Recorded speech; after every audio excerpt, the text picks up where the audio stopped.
Test 1, 2, 3.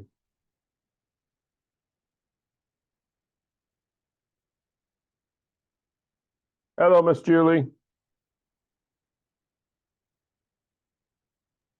Hello.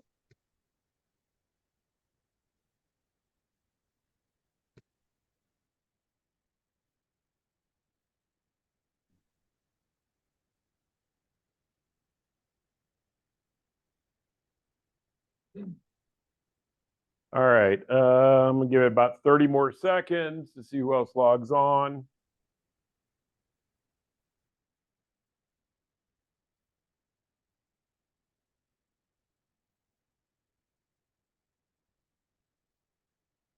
Sierra, are you in the building? I am here, kiddo.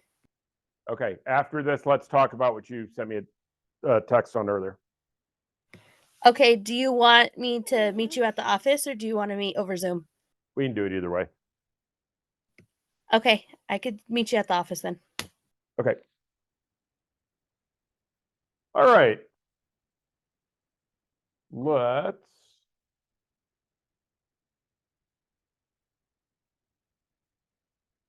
Let's talk about what's going on. Let's see. The ICC put a warrant out for the arrest of the two Hamas leaders in Netanyahu for war crimes.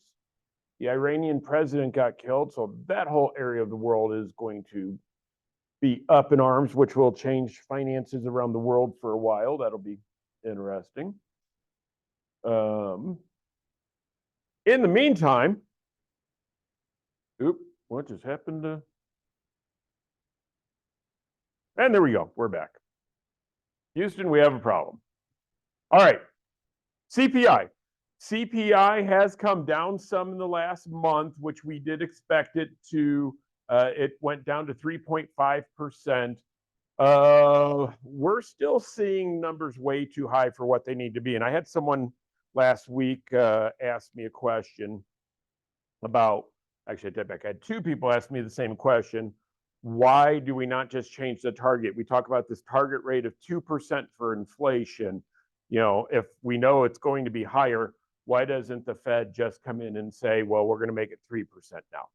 The problem is that the Federal Reserves from around the world all agreed to the number 2%. So the Americans can't just decide to change the playbook because it changes policy around the world.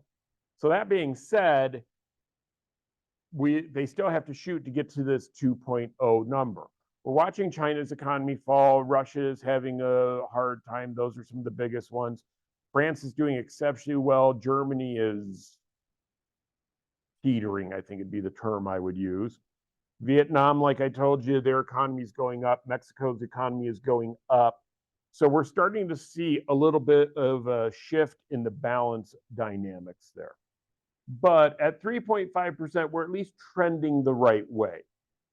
Here's one of the things that we expect. We expect, because these numbers are 2 to 3 months behind the rest of it, has anybody noticed that real estate seems a little nicer to us as realtors in the last few months? That was a live question.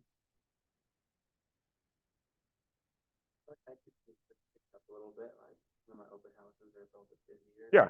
I haven't had an open house yet where it's been 0 people coming through. So there's still at least 3. Right. Decent. Yeah, we're seeing it get busier. So we expect the CPI numbers to follow that. So in the next couple months, we expect to see it go back up again and hit that 3.8, 3.9, 4.1, somewhere in there. So when we start looking at all that, we have to start realizing that this is going to be a bouncy ball across the screen for a little while. Same type of thing in Colorado. We followed the national economy. We have gone down a little faster than the country, the rest of the country has the last couple of months, meaning our inflation's gone down a little bit more. However, we rose faster before, so we're really just kind of catching up to the rest of the country. We're a little bit of a lagger there, which is very interesting because that's not usually how it goes. I've shown this chart before, but it's becoming more and more critical as we get here because the feds do not want to have to keep rates high. So we have a couple different issues going on. We have a huge amount of government and corporate bonds that recast this year. In fact, we have 92 billion that got added to this year that were supposed to be in 2023. And to keep other banks from failing last year, the Fed just said, just let them have it for another year. Let's see if we can get all this taken care of. Well, now Chairman Powell and the Fed are starting to really freak out because they push this off. Our numbers are not where they expected them to be. And all of a sudden they're thinking, oh God, this is not going to go well if they have to recast all this. The problem is, if they don't recast it, the banks that are holding these notes are in trouble and we have more bank failures. So we have to sit there and look at all that. So as you can see, the further we get here, the steeper this line gets. The steeper the line gets, the harder it is to get us to the promised land. So that's the piece that we're looking at here, saying, hey, here's what we got to take care of, throughout the term. And that line just keeps getting steeper and steeper. On top of that, then we have an unemployment problem. And our problem is that unemployment is too low. So we have a current administration trying to keep unemployment as low as possible. The Fed needs it to go up and for the economy to cool down. Now, without getting political, and I've even watched this on CNN and MSNBC, now the polls are all leaning toward Trump, even the CNN polls. If they're leaning that way and unemployment suddenly goes up, what are Biden and the other Democratic incumbents' chances of getting reelected if right before the election unemployment goes up, inflation is high, and everybody feels stretched economically? Probably not very good, right? So the administration is fighting to keep it as low as possible, and the Fed needs it to go up. This is where I said, if the Fed lowers rates, it's politically motivated because there's no way for them to do it when you look at these numbers based on that. Right now, we're sitting at 3.9% U3 numbers. We need to be closer to 6. We have a full 2 percentage points to go. That is a huge amount of jobs. I don't think we're going to hit that before the election cycle, at least. We'd have to have some major issue like another COVID type of thing to cause something like that. Then we come to the US savings rate. Oh, and let me say something else about unemployment. It means you have a job. It doesn't mean you're working 40 hours a week. One of the things that we're starting to see is a lot more companies who are putting people below the 35 hour a week mark so that they don't have to pay all the necessary items afterwards, like insurance, and it changes their unemployment, things like that. So there's a lot of people that they've got a job, but they're only getting 15 or 20 hours a week, which is not enough to pay their bills, which is causing some financial strife for these people. That being said, we're seeing in personal savings rate, we've dropped again. Again, we're not at our all-time low. We've dropped 0.9%, so almost 1% from 4.1 to 3.2 since January. This doesn't look like it's drastic. Trust me, this is drastic. We don't want to see people doing this. Where the stimulus money came in there, that was unheard of. That's not a spike, that's normal. But the fact that we're watching people not saving money, this affects us greatly in real estate because before you sell a house, you have to save money to fix up all the things that you said you're going to do to make it nice. Or, I'm going to look at a property tomorrow, and she said, well, I'm just getting older and I can't quite do everything, so I'm going to have to hire some people to do what you tell me to do. It also doesn't help buyers who need to save money so that they can, put a down payment down. Then you add the NAR lawsuit on where some sellers are going to say, I'm not going to pay the buyer's agent, so now the buyer has to save extra money. Well, if they're only saving 3.2%, how are they going to get there? Or I should say, how long is it going to take them to get there? And yes, I realize that's a rhetorical question based on how expensive a property they're looking at, but that is a massive issue that we need to look at here.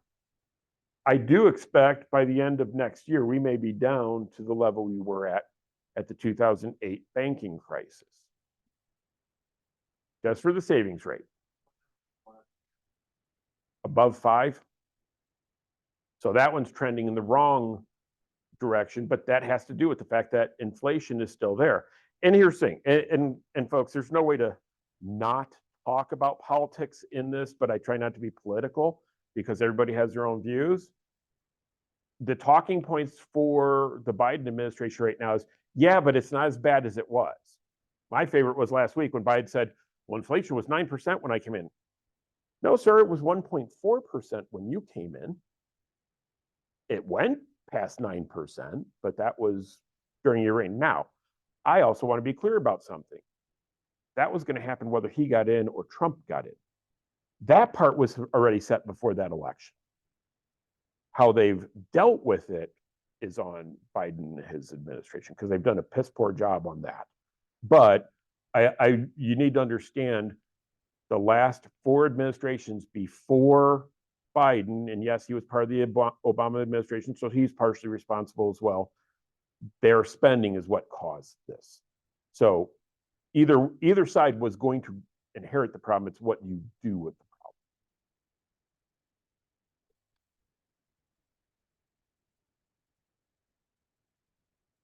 We talk about mortgage applications every month when we do this part. This time I decided to put the last 52 weeks on there. Here's why. What do you guys notice when you look at this top chart here?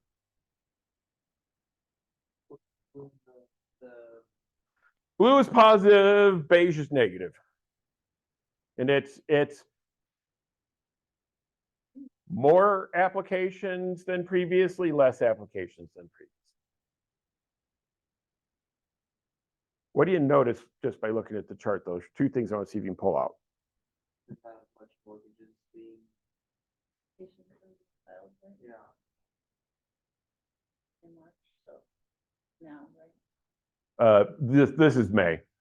So March is right here. So.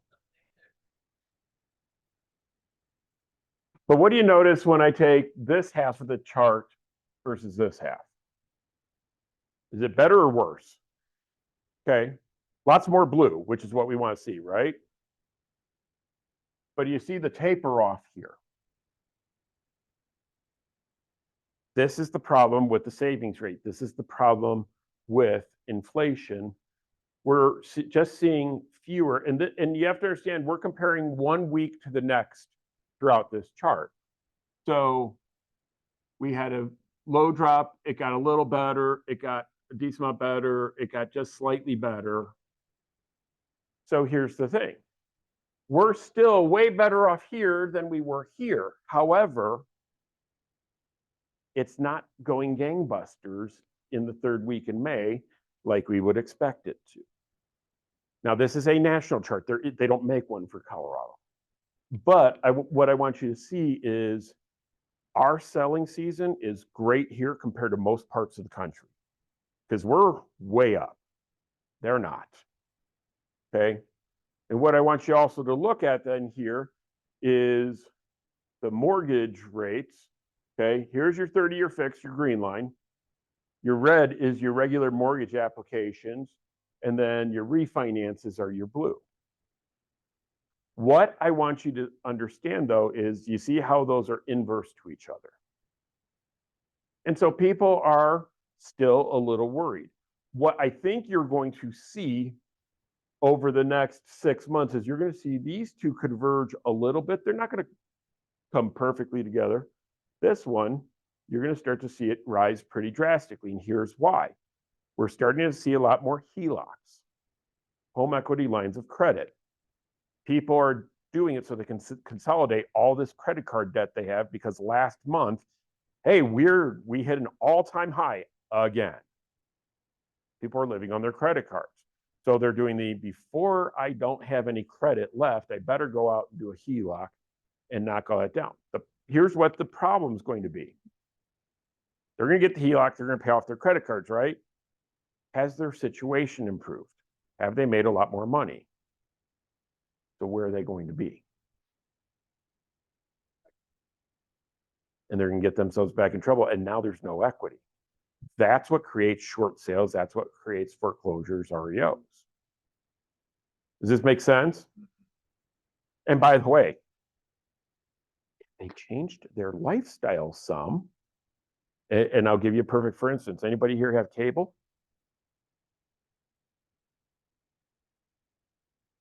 I was talking with somebody the other day. He's like, I'm paying $173 a month for cable. I said, how many hours of TV do you watch a week? And I know he doesn't watch a lot. He's like, 4. Okay, so let's think about this. And I think his internet's probably in there, but I'm like, you're spending $40 an hour to watch TV. Use a hotspot for your internet and just get rid of it. And the funny part was he makes decent money, but he was bitching about his bills. But it's like he was freaking out about, but getting rid of cable, that's like getting rid of water. And I'm like, no, it's not. All I'm saying is it's time for everybody to start looking, and very quickly people are going to be forced to look at what they're spending money on versus having the choice. Rates came down a little bit, and of course they fluctuate, but rates were at 7.815 last month when we did this lecture. Now they're at 7.575%. They're coming down a little bit. They're stabilizing. They're not getting better. This will be the lost decade of rates. I'm sorry, we're not going back to 5.25 anytime soon. If we get below 6, I'll be surprised in the next couple of years. It can happen. I'm not saying it can't happen, but it's not likely. And by the way, that's not bad, because when we look at the mortgage rate for the last 40 years, 7.74 was our average. For the last, last 40 was 5.98. Last, what's that, 72.50 was 7.74. All I want you to see is babies were born, people died, people sold homes, people bought businesses. They did all that this whole period. Guys, right here is when our boom started. Right there. What happened to rates? Shot up. Okay. Here's the 1986 tax reform that did the rest of it to move us to where we were at. That period's over. Nothing wrong with it. And by the way, we'll figure out something that will help us out as an economy. Part of it is we're probably going to have to see China fall. It'll be interesting because that'll affect us a lot. I have no idea what's going to happen with Russia right now. They hold so much gold, it'll be interesting to watch. We have history unfolding in front of us, but if we move toward more of a society that's green and more electrical, we have to rebuild our entire electrical grid system. We don't have the infrastructure to do it. We don't have the money to build the infrastructure to do it. Our country's broke. Hey, woohoo, good times. By the way, in 1986, right before we did the tax reform, it was somewhere about early 85. That's when Ronald Reagan was fighting the Russians to break their back. The 86 tax reform was because they knew that if we didn't do something drastic, we would go bankrupt as a country before Russia did. That's what the 86 tax reform was about. Here's what I want you to understand. Balanced budget in 80, 85, the country's working on becoming bankrupt in 5 years. Then we go almost another 40 years, we're back to almost being bankrupt. It's nothing new. It's not something to freak out over. Yeah, because we have politicians who we don't hold accountable. You want to know the truth? If you guys ran your business the way they run Congress, you'd be put in jail. Pure and simple. Remember that part about on your test about don't commingle funds? Congress gets to do as much as they want. All right, Treasury spread. I've been told the Treasury spread's now at about 3.14. I couldn't find any actual data for it, so I just left this one on. But even at 2.85, this is the way the banks are getting ready for the downturn. They're socking away as much money as possible for a rainy day. One of the reasons why I don't freak out when the market shifts here is because we have 6 months plus reserves in this business, meaning if we didn't sell one bit of real estate, I could keep the doors open for 6 months. Well, obviously we're going to sell some, but we had a number of months, let's see, September through February, this place wasn't profitable. Just realtors weren't selling enough to pay company dollar for us to do that. Got it. I don't like that, but I got the money put aside. That's what the banks are doing. This is not what you want to see, because this means banks are going to go out of business very quickly. This one, hey, the banks are healthy are doing it. So most of my businesses are over across the street at Mountain View Bank of Commerce. If I had to guess what their spread is, just based on looking at their numbers, they're about here. So they're like, sure, let it all fall, doesn't bother me, because they're safe. That's one of the numbers I want you to start paying attention to, is the Treasury spread, because it's going to help us see what is going to happen in the near future. Historical average is 1.74, and again, I've been told we've hit closer to 3.14 now. Affordability. I'm getting this question a lot. People are saying, yeah, but my buyers, like, it's just, they're waiting for rates to come down and pricing to come down. Great. Have they built their time machine yet? Well, here's what I want you guys to get. When you look, let me see if I can find a chart. Now I'll find a little bit.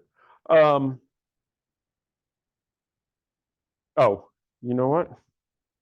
Sorry, I'm gonna skip ahead a few slides because I do have it. Okay, I want you to look at the chart on the bottom right here. Median and average close price. What is the general trend of those lines? Upwards. Do you know how long it's been generally upwards?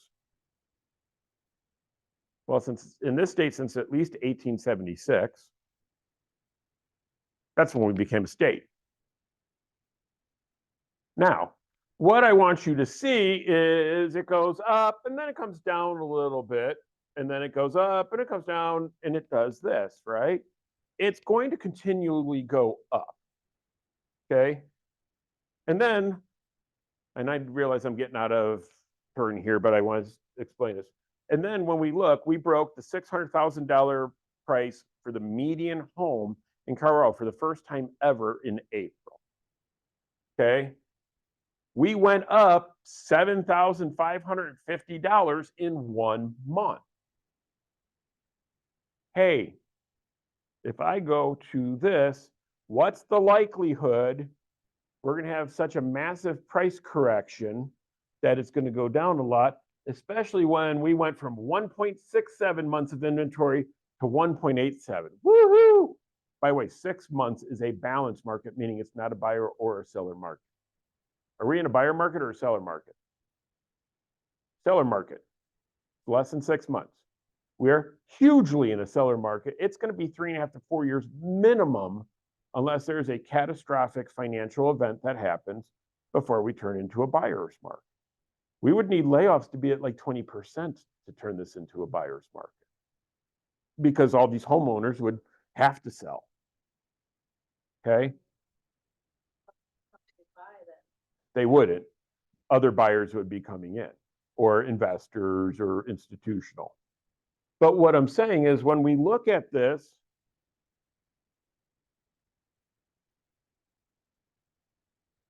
wrong way, Cato. Affordability is actually really good right now. Now, I'm going to say something in a few minutes that's going to sound like I'm completely saying the opposite when we look at what the average income is in Colorado versus what an average home costs. Okay. But right now, affordability is good. Over time, if our appreciation keeps going up at the level it's going up, our affordability will go down for obvious reasons. Or if rates go up drastically, then they're spending so much money on the interest on the financing that they're having a hard time keeping up. That's it. Or if inflation goes up. Does this make sense? And this is why people are starting to feel stressed, because yes, they're employed, but they're only got 20 hours worth of work, so they're door dashing on the side. Okay. You know, they're paying more for all their stuff, and they're going, the rest of my life doesn't feel affordable. Well, this is only dealing with housing. Okay. Case Shiller. Case Shiller's doing exactly what we said it was going to do. We said we'd start to see a bend. It's a little more drastic bend than we expected, but not much. Anybody see Powell's speech last week or any snippets of it? He got on and got very conservative.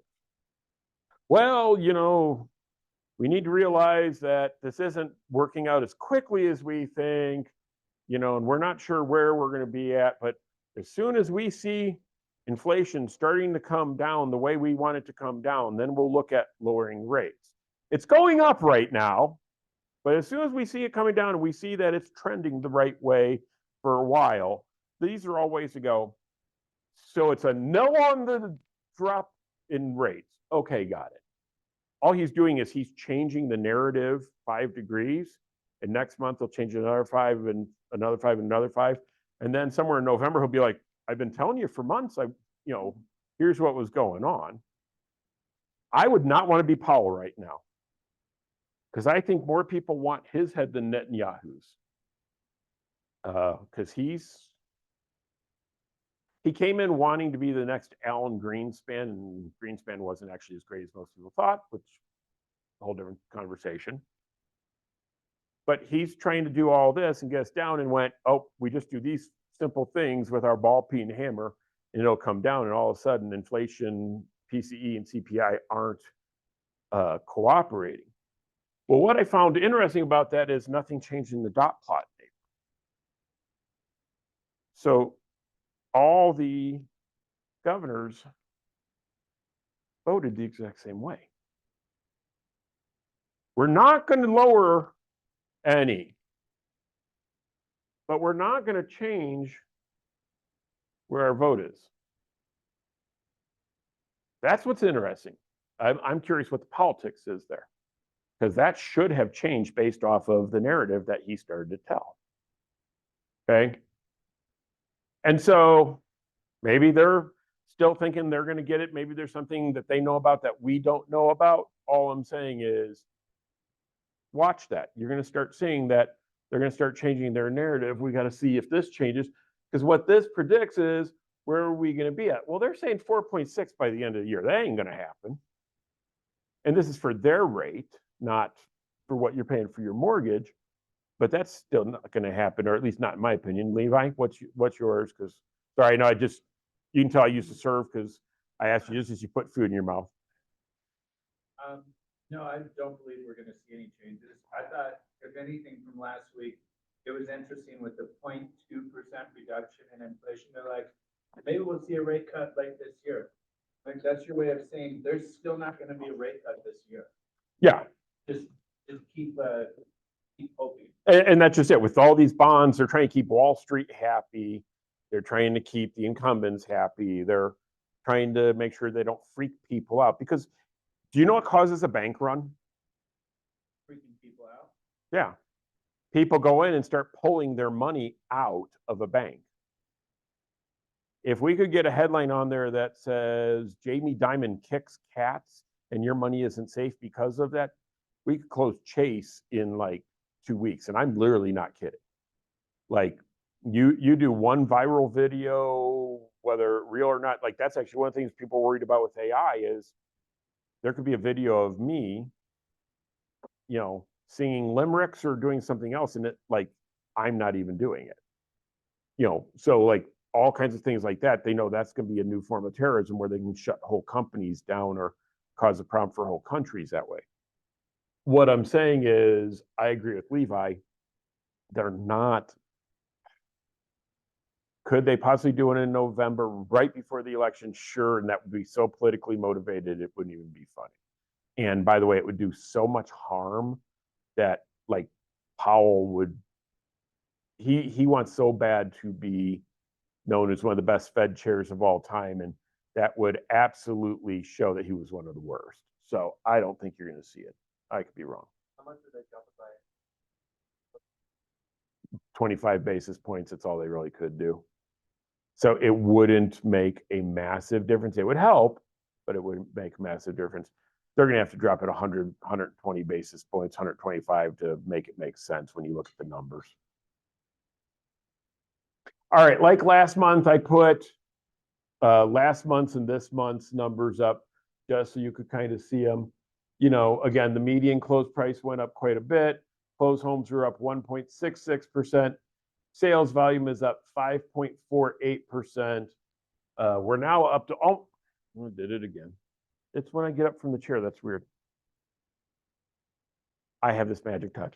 We're up to almost 12%. Up 12% for months of inventory. Days on the market, we dropped from 11 to 8, which is good for the median days. Here's the part that's the best news though. 5,849 to 6,990 listings. That's what we want to see. We want to get above 10,000. Because if we can get above 10,000 listings, it becomes a lot easier for buyers. And we start slowing down the appreciation to keep our affordability index, because if the three of you each have a house on the market and you're all in the same neighborhood, are you not competing even if your houses are slightly different? Okay, so now we end up having it where you have to compete with each other. Well, if there's only one of you on the market, do you have competition? Hence exactly what I'm saying. Was there something you were about to say? Oh, you were looking at your phone like you were going to quote something.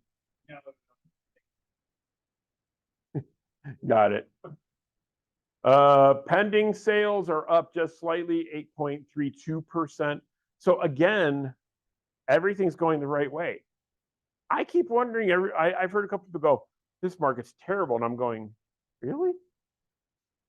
Because I'm talking to my sphere and they're worried. So I'm alleviating their fears. You know what they're doing? Okay, great. Then let's move forward. That's literally the entire conversation right there. Seen the historical charting over the past 30 years, comparing like current homeowners or people who bought before in their purchasing scale, investors in their purchasing, and first-time home buyers in the market. As first-time home buyers forever has always gone down. Never like on a graph been enough of an impact to show it going up. You know, if investors are always going up, like I think it was last year, we were saying 49% of the people buying homes are investors. They're buying homes, they see an opportunity in there. Right, exactly. And by the way, rents went down a little bit last year. We're starting to see them go back up. So as an investor, I'm going, cool. And by the way, things like seeing that lower savings rate, seeing unemployment go up, seeing inflation get higher, knowing that's going to eventually cause foreclosures and things like that. I want to go buy more rental properties. Why? Because I'm going to have more clients to service. Make sense? So when you go into a listing appointment, quit going in going, gee, I hope I get the listing. Go in and say, I'm either listing this or I'm buying it. I have to figure out which I want when I walk in. Make sense? All right.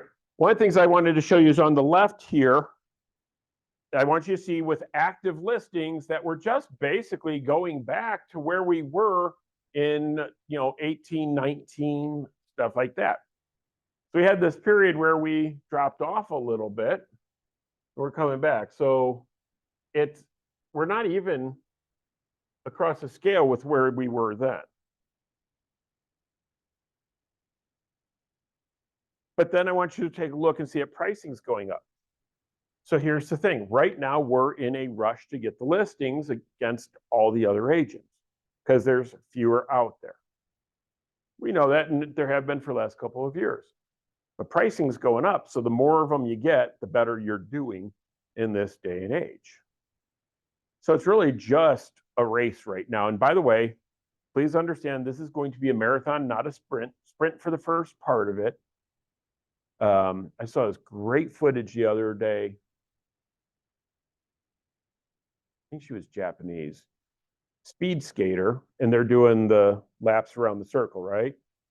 She starts in the back and she just does a sprint, and I'm talking a sprint, passes everybody, gets around and hits the back of the pack. So she's now a full lap in front of everybody, and she just maintained pace the whole way. That's what you want to do in this market, is outpace everybody for a lap or two, and then just keep pace. Because if you go and pick up 3 or 4 listings in the next couple of months, you're taking them from your competition, putting a lot of people out of business, which, sorry, that's just laws of the jungle. And that means that you're going to get more as those 3 or 4 people that would have gotten a listing get out. That means you get their unfair share moving forward. All right. Colorado, average income in Colorado is $94,731. What you need, based on current rates with some stats I'd read, was you need about $116,100 a year. Anybody see a problem with this? And by the way, the $94,731 is household income. It is not individual. So we have a lot of people in the Denver metro area who want to buy, who can't, which is a lot of times first-time home buyers. And we have a savings rate that is super low. And we have inflation that's too high, that's eating up their ability to raise their savings rate. You get where we get this double whammy? This is how I know that we have a recession that technically we're not in, we're heading there. I can't give you an exact. But the cards are stacked against the average person in Colorado. So, a couple of things. Income will go up. It always does. Pricing eventually will come down, but we only have 1.87 months of inventory on the market. We need to hit that 6% to balance it out, to start putting more downward pressure on pricing to lower the affordability index. Does this make sense? I'm just trying to make sure you guys can see how it all interconnects. And then eventually these two lines converge. But it's going to take a while. This is not going to be an overnight thing, which is why I'm saying we've got 3.5 to 4 years of a seller's market. That's why I'm saying it. Because income's got to catch up or pricing has to come down. And rates will influence that as well. So all this is going to take a little bit of time to work out. Inventory growth. Inventory growth, we're at 31.5% right now. So that's a good thing because that's what's going to help stabilize this.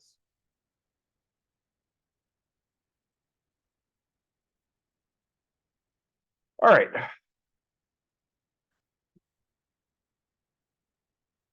Ooh. Active listings at month's end, month over month, we're at 6.13. Year over year, we're 29.52. So we're doing much better getting them. Keeping them. New listings, we're not doing as well. 16.27 month over month. Year over year is a negative 3.28%. So we listed more in March of last year, because these ones are the March numbers, because April's aren't out yet. Pendings, 7.47% above last year, 31.94 above. So we're starting to see all this trending. What's interesting is the only ones that went down was the average and median days on market.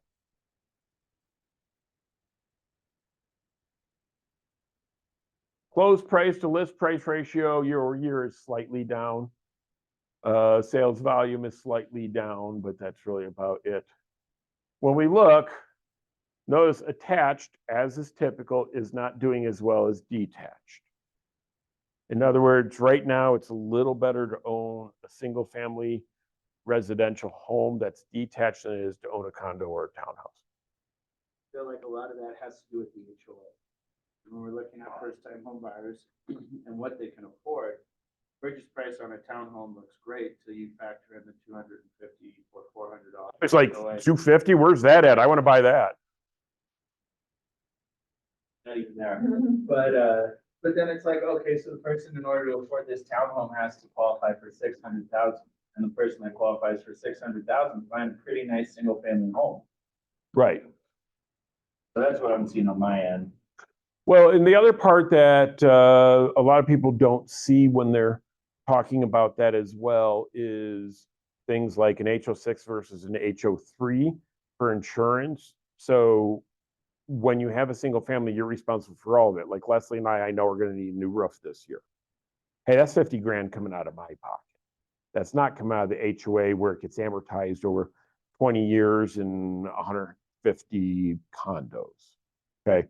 So that's one of the things to look at as well, but it doesn't make up the difference for what the HOAs cost. And I want to say this very quietly, since we have a property management group that does a lot of HOA work over there, they way overcharge, not those guys, but in general, these big property management companies way overcharge for the services that they provide. And by the way, we've let them, shame on us.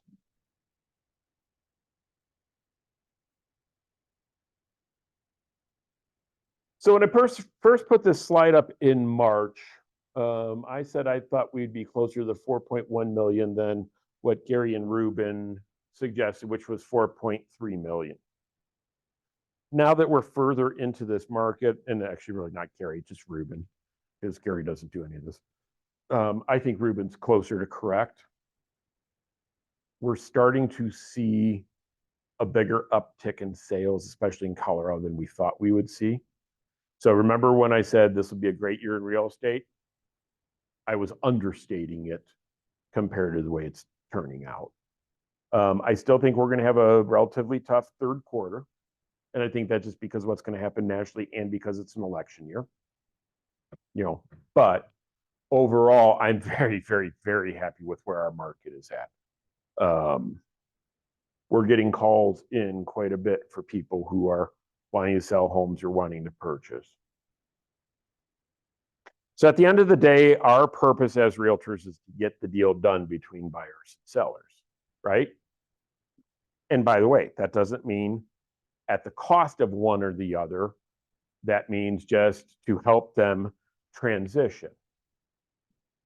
Here's one of the things I want you guys to start thinking about.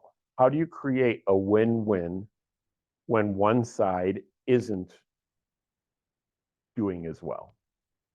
No, wait, let's back up. What does win-win or no deal mean?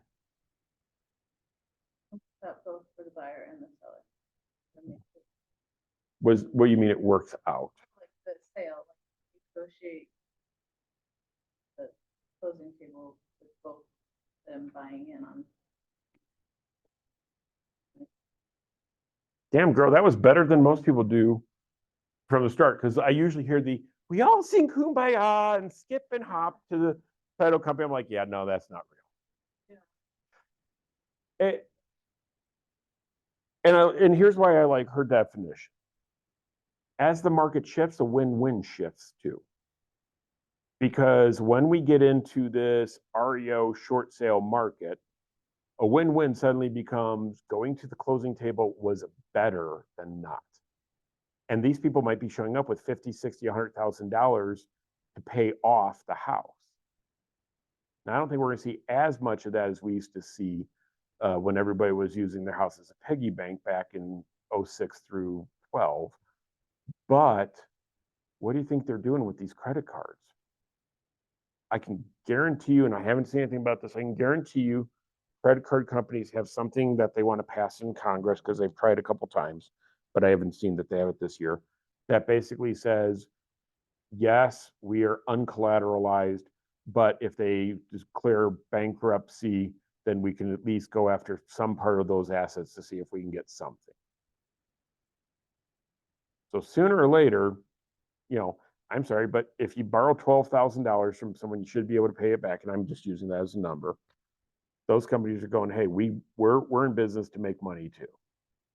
And sooner or later, Congress is going to fold and say, yes, we'll figure out something in the payout scheme. You know, again, I don't know what that looks like. But here's the simple explanation of what you guys need to do over the next month. Notice this hasn't, number one, hasn't changed in months and months and months. Call your sphere 3 times as often as you think you need to. Teach them about what's really going on with the economy. Steal these slides, you know, send it out to them and say, hey, here's what's happening. Let's get you taken care of today. If you have questions, give me a holler.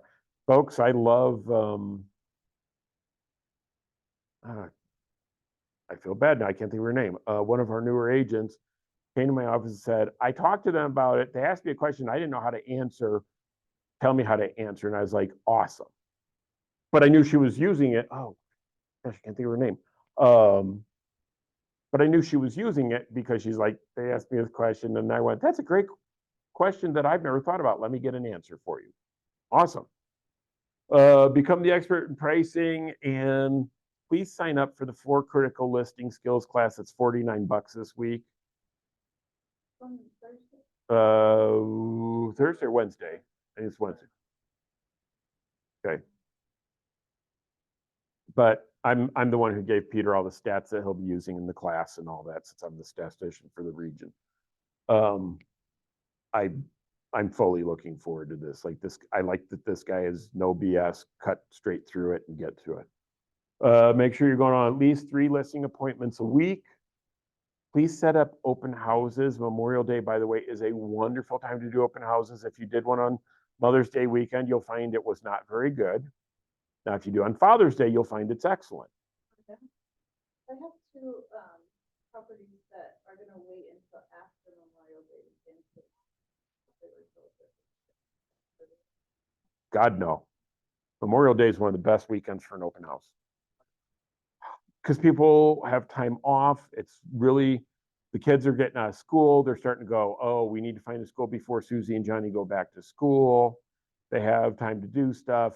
They're driving into their friend's neighborhood where they're going to a barbecue and they're going, oh, it's like this neighborhood. Hey, there's an open house over there. Let's go take a look. 13% of homes still are sold by family, friends, and neighbors. Which is why when you do an open house, you go door knock at least 150 to 200 doors around, because 13% of the time, that door knock that you got is what brings that person there. And your script is very simple. Hi, my name's Cato. I got a house listed down here. I got a house I'm doing open house on, you know, this weekend. Do you want to pick your neighbor? Do you know anybody who wants to move in, or would you like them to pick them for you? You'd be amazed how many people go, God, no, I didn't pick the one next door. Oh, well, I can knock on that door too and see if they want to sell, which always gets them to chuckle. You just do, well, you know, let's make sure we don't get you another jerk. Who do you know that wants to move in, who'd be a cool neighbor? It's amazing how many people will be like, I'm going to call my buddy Sal and tell him to show up. Okay, cool. You want me to call Sal? You want to call him? And usually they'll want to call him instead of you, but you get my point.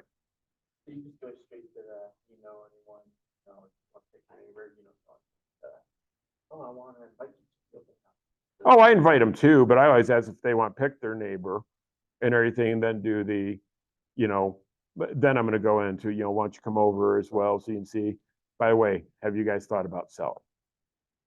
And they're going to say, you know, no, we got a couple years. Awesome. Well, why don't you come take a look and see what, you know, what the place looks like, so you get an idea how it compares to yours and all that.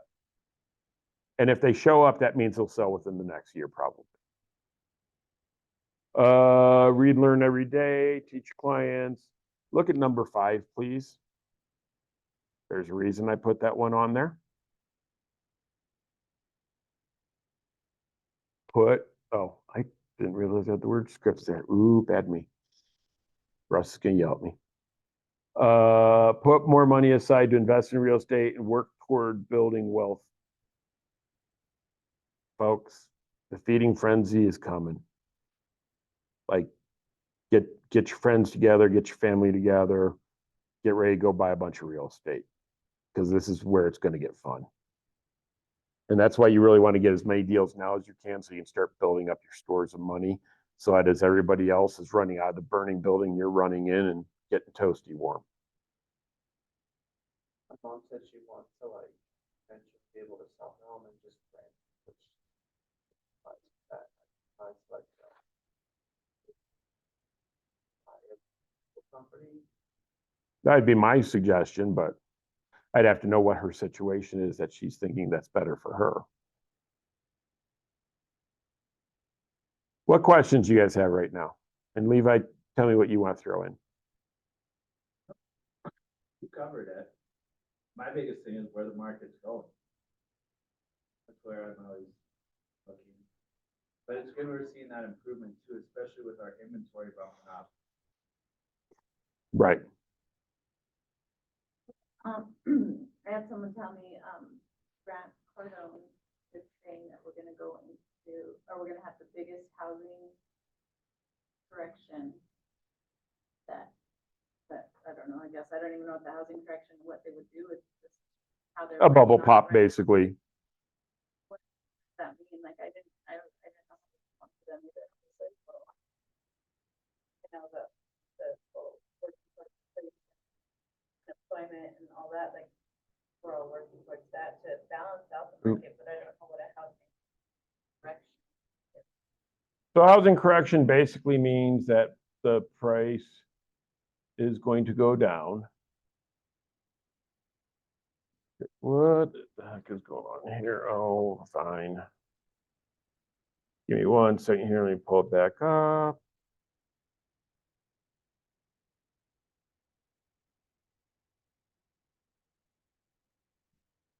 At home, can you see my screen?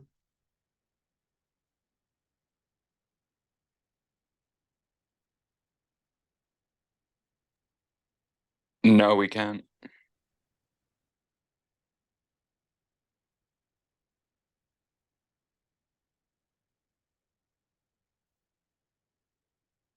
Now, can you see it, Chris? Yep. Okay. So look at this graph. And really, the ones that are in the darker red and really even kind of our color red. Let's see, hold on. Let's look at this one. It's going to actually tell it a little easier. See these really dark reds here? I'm surprised California isn't there. What they're showing is that the inventory is going up so much that all of a sudden sellers, there's going to be so many sellers on the market. So this means we're flipping. And by the way,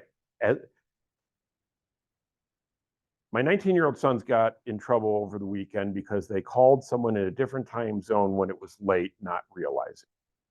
Okay. And one of the conversations was, well, it was 8 o'clock here. Like, yeah, the rest of the world doesn't work on our same time. And it's that concept for him that was just like blowing his mind. Same type of thing. We get 20-somethings from California who sell a house here, come here and buy $1 million home. They're like, it's only $1 million. And then we get someone from Tennessee who come here and they're like, I can only afford a shoebox. Okay. There's 50 plus different markets in the US. So what Grant is talking about is, listen, Texas, Florida, Arizona, Washington, I'd throw California in there, I'd throw Oregon in there, I'd throw New York in there, New Hampshire, maybe Massachusetts. I'd have to go look at those numbers more detail. New Jersey. the pricing is so high and the affordability index is so off balance in those that as we get more and more inventory in there, all of a sudden, at the prices they're at, no one can afford them. So now it becomes a, hey, this market, people are gonna have to start lowering their price, doing price reductions, and they start to leapfrog down to get to where the affordability index gets balanced again. And so that's what a correction is. And if interest rates go up, people don't buy homes based on what the cost of the home is. They buy it based on what the monthly mortgage payment is, because that's what I can afford every month. Well, if interest rates go up, they can afford less home, right? If they go down, they can afford more home. Like Les and I, we got the golden handcuffs on our home because we're at like 2.875, I think, for our mortgage. And I was like, honey, if we turn around and sold this house and rebought it back today, I wouldn't want to pay the payment. I'd be paying like $2,000 a month more almost. And I'm like, that's stupid. Well, that's $2,000 you're not putting towards something else in your life. So when you have that correction, it's because, and it typically is what they call the ring. It's right here. Not always, but sometimes it's middle, but it's getting too expensive and everybody raises their prices until they can't. And it makes a correction down and then it comes back up and it makes a correction down. It just keeps doing that. And by the way, that's part of the cycle. There's nothing wrong with it. Don't we follow those states though, in Colorado? Yeah, we do. We do. And like I said, I expect 3.5 to 4 years before we're out of a seller's market. That doesn't mean we won't have a correction. We might even have a slight one while we're still a seller's market, but it'll be slight. Okay, again, unless something major happens. If the stock market crashes tomorrow because of all these bonds being recast and 3 blue chip companies go out of business, oh, that will affect our real estate prices big time. You know, there'll be congressional hearings, the Fed chair will be speaking about it. You know, I can't give a prediction. There's another major terrorist attack in 9/11 that could change it. Like there's all kinds of things that could change it that we just don't know about. You know, with Iran's president dying in this helicopter crash, it's funny because Les and I were sitting there this morning talking about it, and you know, I hadn't read the news. I wasn't on the wire yet. And she said, you know, Iran's president got killed, and I'm like, did we do it? And she's like, well, it's heavy fog. I was like, great. Did we do it? Because that's where you go, that gives plausible deniability. And I'm not saying we did. I'm just saying, you know, great. But that's going to destabilize the Middle East like you can't believe. Going to make the Houthi rebels probably more uncontrollable. And, you know, you go to like, do you guys know the geography? You have Yemen over here, right where that little choke point is. And they have Djibouti on the other side. Well, if you go look at Djibouti, the way Djibouti makes money, because it's sand, they don't have any real oil, they lease out space to military bases. So America has one there, France has one there, Japan has their only base outside of Japan anywhere in the world there. We doubled what we pay so that they wouldn't let Russia have a base there. About, Levi, you may know this better than I do, it's like 5 or 6 clicks away is the Chinese base. So everybody's trying to keep that area clear. Well, with the Iranian president dying, as much as we didn't like him, he was a stabilizing force in the area because he was considered a high cleric. Now all of a sudden, there ain't no wolf at the head of the pack. They're all going to fight to find out who's the leader.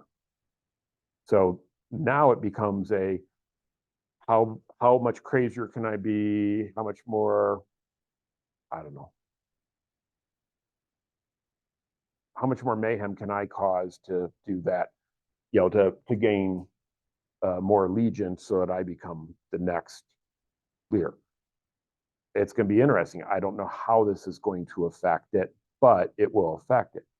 Eventually, that stuff all trickles down to what happens to our 10-year treasury, what happens to our rates. All that affects what happens to our housing. You know, the guys at Lockheed Martin now are going, we're getting a raise. But people that are importing things from that part of the world are going, oh gosh, it's going to become a lot more expensive because insurance is going to skyrocket again because they're going to end up trying to sink more ships. Do you get where I'm at? So it's like, I can't give you a real answer. Does that explain the correction piece?